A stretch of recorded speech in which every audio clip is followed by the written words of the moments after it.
What's going on, peasants? My name is JB, and we are back here today with our Week 3 Team Builder and Battle for the UPBA.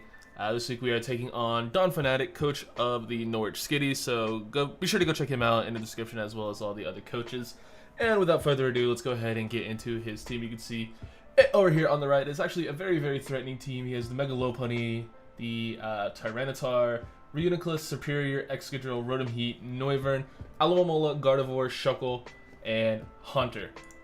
With Excadrill and Noivern being his possible Z users. So, all a really threatening team. Megalopunny, one of the absolute best late game cleaners, wall breakers, what have you. Just a great offensive Pokemon in general.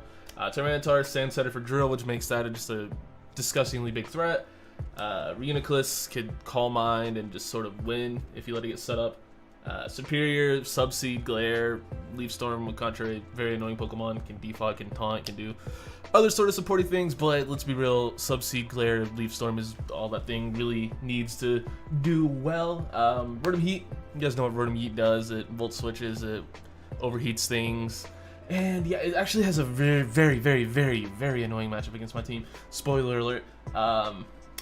Yeah, it's just a very annoying Pokemon for me to win. Noivern, one of my favorite underrated dragons to use. Very fast taunt user, really spammable moves. Decent enough Z user, so that thing can actually hit pretty hard. So you kind of have to be on the lookout for that. Alomomola is a piece of crap. No one ever wants to play an Aloe. It doesn't die. It passes some of the fattest wishes, maybe the fattest wishes in the game. Can also Healing Wish, so just a very annoying Pokemon. Can Scald, can knock off, can U-turn out even, like, it gets U-turn. I'm pretty sure Aloe gets U-turn. I'm like 98% sure Aloe gets U-turn. If I'm wrong, then well, you know what? I'm just gonna check that because I don't wanna sound stupid. I could have sworn Alomomola got U-turn. I could have sworn Alomomola got U-turn. Whatever. Gardevoir is a great fairy type. Synchronize is an annoying ability. As well as Trace also being, just two very annoying abilities. Shuckle sets webs. Shell Smash Contrary is one of the dumbest sets to deal with, but I don't really see Shuckle coming. It doesn't have the best matchup in the world. And then Hunter is fast. It has Levitate. It clicks Dual Stab and it does damage. Destiny Bond is annoying, but yeah, other than that, let's just go ahead and get into the squadron. First off, we have the fleet, our Hawlucha with an Electric Seed. We have the moves Swords Dance, Acrobatics, Drain Punch, and High Jump Kick. So basically, when I looked at his team, I see a whole lot of Pokemon that cannot take on Hawlucha at +2. The only thing being Max Fizdef, Reuniclus is one of the only things on his team that can live a hit. Other than that, everything just does not take this thing on very well at all. We have speed for Excadrill, Pre-Unburden, and Outside of Sand, or we outspeed Sand Rush Drill, in Sand. So we outspeed pretty much Drill. We pretty much outspeed Drill all the time unless no Unburden. Then never mind. I guess I'm not fucking recording. Okay, so we are back here with our game versus Jack of Donphanatic. Again, yeah, I don't know if I mentioned this in Team Builder, but yeah, we're post-coming this one. And just to, just for transparency's sake, this is a salty one, boys. So yeah, we're just gonna go ahead and get right into the battle. Good luck, have fun, of course, to Donphanatic. Go check him out, as well as all the other coaches in the description down below. You're gonna have to forgive me, I repressed this game pretty much immediately after it happened. So he's going to lead off with the Rotom Heat. Respect the nickname, of course. As I'll lead off with Tiny, or Snorlax. Has a pretty good matchup versus everything. This is the one thing I didn't really want to see, of course, because I don't really want to eat a Will-O-Wisp turn 1. So I decided to switch on out and, prevent him from Will-O-ing me. So I decided to go into Caldoggo. And, yeah, he's just going to, I believe, go for a Volt Switch, which is really annoying. As you will see, this becomes a very common theme in this game. I just had nothing that wanted to switch into Rotom. I was playing way too safe around this thing because I didn't want to let him Willow me. I didn't want to let him, gain momentum, and I couldn't let certain things take hits. So I ended up playing very passively around the Rotom. He goes into the Excadrill as I have my Arcanine in. So I'm just like, screw it. This thing is here to eat an Earthquake from this. So I just decided to go ahead and go for the Will-O-Wisp. I do eat the Earthquake with the Sugar Berry. And we land the Willow, which is fantastic, which is exactly what I wanted to do with the Arcanine in this game. So yeah, we get the Excadrill burnt, and yeah, we're not going to want to stay in here because we are in range of another Earthquake even after Shuka because Excadrill is just that strong. He goes right into the Rotom, which again, I have nothing that wants to switch into. We decided to go into Spike Lee in case he wanted to go for another Earthquake. I could get Rocks up, or did I have Rocks or I have Spikes? Yeah, I have Rocks, so get another Rock, get some Rocks up if I want to, but I can't stay in here obviously because of Overheat. I just have to go into Tiny to take the Overheat, and he will just make a play, go for Volt Switch, which is very annoying. Probably should have just gone for Rocks there, but again, I didn't want to lose my Ferrothorn because, you know, why would I sack turn like 4 or whatever? It's just like, why would I ever do that? That was a Tiny Chungus, which I am in range of High Jump Kick at this point, so I probably should have just stayed in and gone for like Body Slam, just gone for guaranteed damage, or even Super Power and gone for the kill.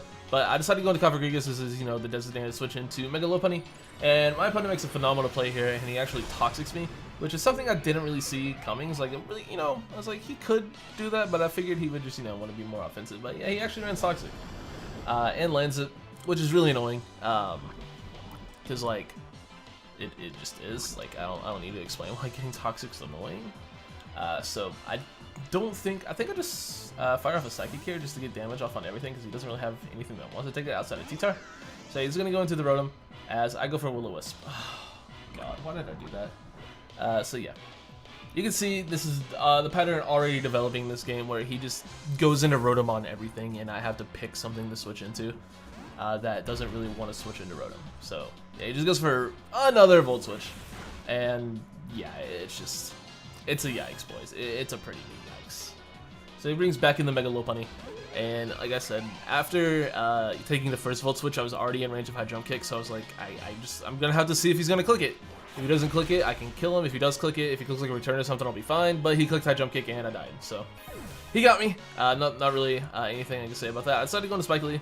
I can live with Chopper Bear. I can at least Thunder Wave this thing and help it, you know, keep it in check with Coco. But he is going to once again make the Rotom play. Just every single time, he just goes freely into Rotom. Again, I click Thunder Wave on the Electric type, and yeah, Rotom Heat is just an annoying Pokemon. So I decided to go into Cofagrigus this time, as like I don't really have much else that wants to switch, and he clicks Overheat finally, which, you know, is cool. It's whatever. Does a ton of damage. So I'm pretty much just like, alright, well, I think I just have to kind of sack this mon, and I don't really want to do that, but I don't really have much of a choice. He Volt Switches out, as I believe I clicked Pain Split on whatever wanted to come in, you know, just to get some HP back. He goes into Gravy, which is the T-Tar, and we'll get some HP back, not a ton. I think we get about to like half from this, if I'm not mistaken. Okay, we actually get a little above half, so after Toxic we'll be at around half, probably. Yeah, we're close enough. So I don't really want to stay in here. We see he's not Sandstorm, so we know he's a Nerve, and I'm like, all right, I could maybe live a Crunch because of investments, but no, I don't. And yeah, I pretty much sacked for no reason because I'm really bad, and I don't know, man. I don't know what to say about this game. I really don't. I'm just like remembering how annoyed I was at like myself for some of these plays, like as I'm rewatching this. He goes back into the Rotom again, and I believe I click Knockoff. Okay, I click Knockoff to catch the Rotom finally, so I at least do something decent in this game. So yeah, we knock off his leftovers, which is fine. It's what it is.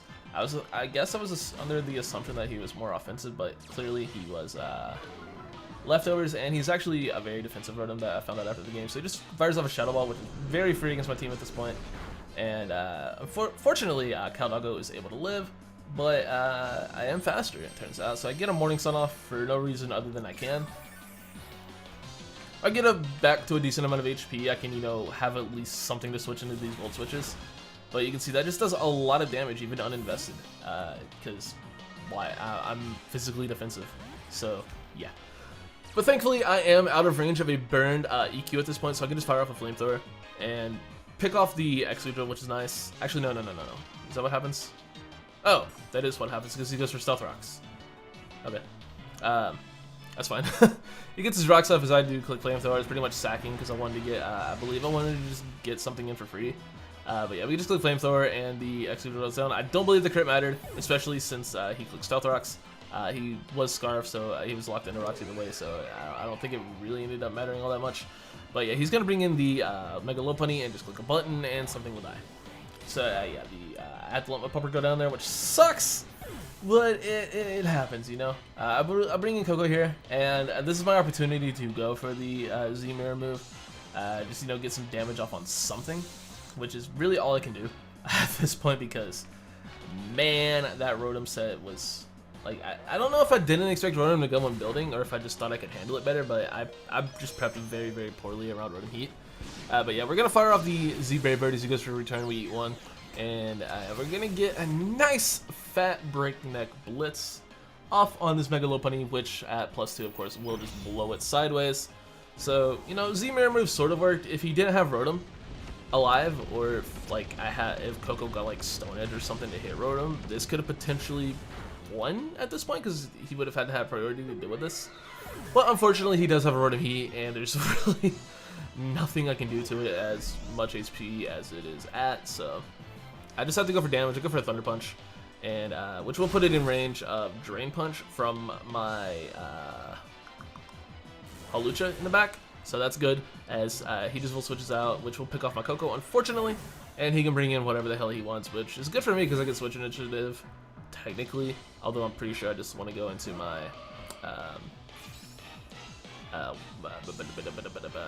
okay, I actually go into Ferrothorn, seeing that he goes into the Gardevoir. So I know I have to get Hawlucha in here at some point because I can't, you know, just let the terrain go away without popping my Unburden. So he's gonna go for a Will-O-Wisp, which is great because he actually misses. So I finally get something going my way, which sucks for my opponent, but like we take this, so I ain't even mad about it.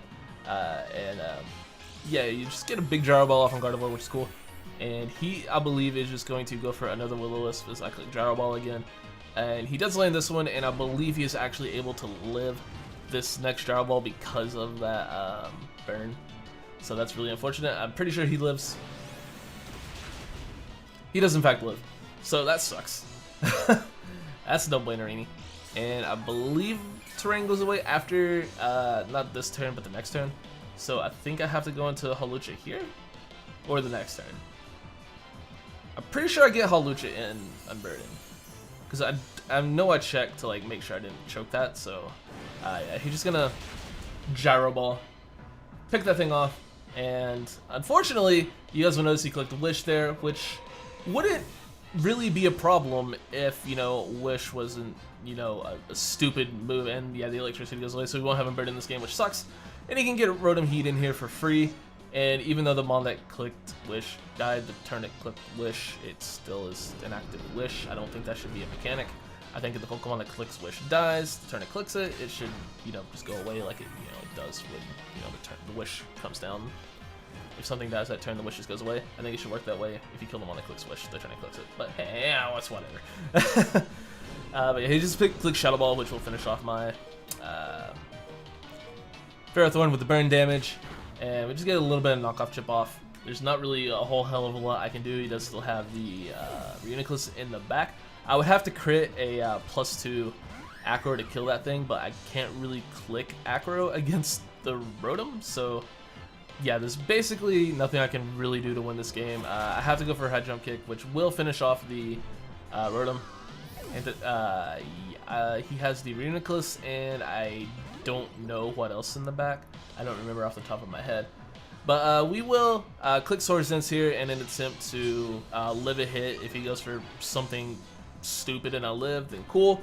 But he just goes for Side Shock and finishes me off. I would have had to, you know, live this hit and then crit Acrobatics to have a chance. And even then, whatever he had in the back probably still just be Hawlucha anyway, because I don't remember what it was. Was it T-Tar?